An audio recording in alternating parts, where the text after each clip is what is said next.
I'm Cheryl Leach. In this problem, we have to do a couple of things. The first thing we need to look at is whether or not we can answer the problem using pre-calculus techniques, or if we need to use more advanced techniques of calculus to answer the question. Once we make that determination, if we're going to use pre-calculus techniques, we're going to go ahead and solve the problem. However, if we need to use calculus techniques, we're going to go ahead and analyze the problem and see what's required to solve the problem. Now, we're going to use either numerical or graphical techniques to get an approximation because we don't have all of these calculus techniques at this time. Okay, let's take a look at this specific problem. I want to find the distance traveled in 15 seconds of an object traveling at a constant velocity of 20 feet per second. Okay, what are the key concepts here?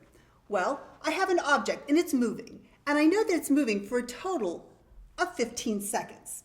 I also know that it has a constant velocity of 20 feet per second. So is this a pre-calculus problem or a calculus problem?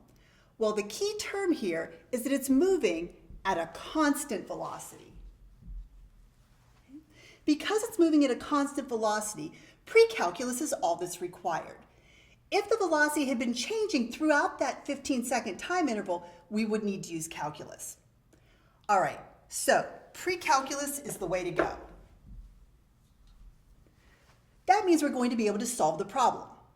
So what do I know about the relationship between the distance, the velocity, and the time? Well, I know that distance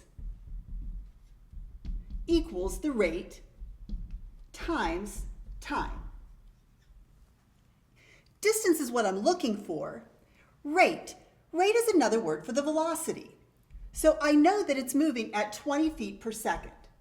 So I can substitute 20 feet per second in for my rate. Now I need to multiply by the time, and I know I've been moving for 15 seconds. Now I simply have a multiplication problem. 20 times 15 is 300. Now let's take a look at the units.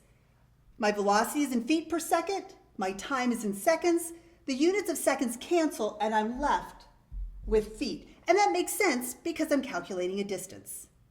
I hope that was helpful. Thanks.